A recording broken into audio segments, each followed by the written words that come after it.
Louisiana Beer Review's special edition Pabst Blue Ribbon Hard Coffee Mocha.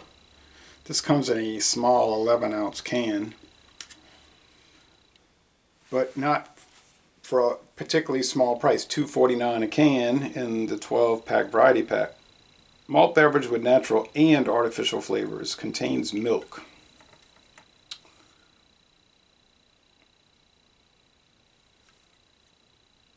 Okay. Let's check it out.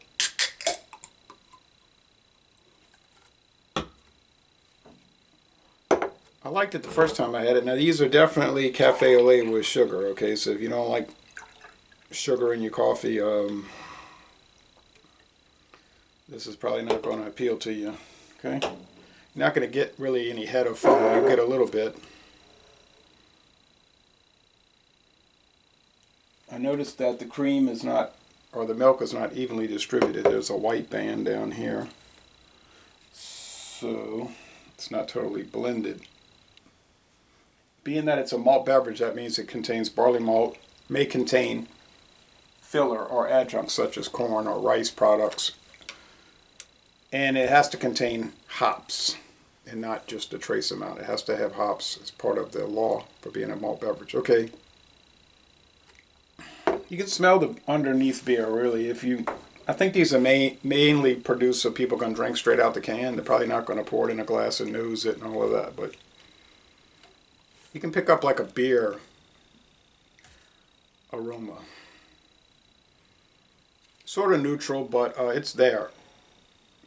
Now, is it done more like an ale or a lager? Well, I doubt it's lagered, like put in an aging tank for 30 days, something like that. It's probably quick brew, so it's probably an ale, but it doesn't say. All we know, it's a malt beverage. So you get the milk, you get the coffee. It's made in Wisconsin, in Neenah, Wisconsin, by 12-5 Brewing for Pabst. Okay, so it's a contract produced company, and this little craft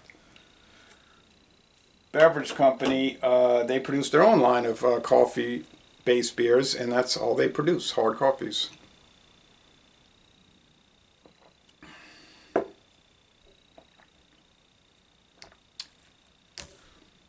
It's pretty basic. It's dairy, cream, milk, the mocha flavor coffee, dark coffee, a rich coffee, medium body at the most. It's not a heavy beer. Might even be low medium. The finish is mostly sweet, probably 60-40, 60% sweet, 40% dry. On the sweetness scale, it's very sweet. It's at least 4 out of 5 sugar cubes and probably higher than that.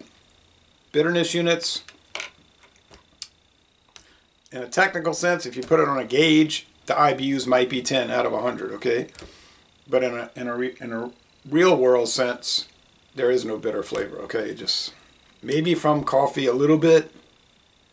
I would say at the most it'd be 5 IBUs, or like say a half hop cone out of 5. The mouthfeel has a little creaminess to it. So there's a creaminess in the mouthfeel. And it's easygoing and mild. So once again, it's all about your person. It's well made. There's no argument there. It's really nicely done product. I wish they would list it on their website. If you get on the Pabst Blue Ribbon website, they say beer, not beer. Go to the not beer. Even though they are, technically beers, but in reality they aren't, and they're acknowledging that they're just beer-based products. They'll list Pabst Blue Ribbon Hard Coffee, but they only show the original, and if you click on it, nothing happens. So they're not showing the hazelnut, the salted caramel, or the mocha. So that's not unusual for that company. Most of the products they produce or have produced for them are not listed on their portfolio under Pabst Brewing Company. So it's, if you like sweet coffee and milk, cold brew, like they sell at the grocery store and convenience stores, and that's what this is competing against, you're going to like it. You could drink this where you're not supposed to be drinking an alcoholic beverage. No one's going to guess. They're not going to smell it. If they tasted it, they say, oh, let me have a taste. They're not going to guess, oh, you're drinking a malt beverage with natural and artificial flavors. I'm telling. They're just not going to know. Now, if they see the can, Pabst Blue Ribbon, well, yeah, then you could have a problem. But otherwise, I mean, I'm not recommending you doing that. I think it would be foolish. But I'm saying it could be done, and the guessing, it would be no issue because no one would think about it. They would just think you're drinking a typical cold brew coffee that so many people drink at work or other places, like riding the bus. So I'm going to score it an A, 94 out of 100, 9.4 out of 10. A most excellent product in its class, flavored malt beverage. Got to take that into account. And I'm going to end this review by saying, laissez les bon temps relais. Y'all go to Neenah, Wisconsin. And this will probably be the last Pabst Hard Coffee review ever, unless they come out with a new variant, which is probably likely. And tour the 12-5 Beverage Company production facility.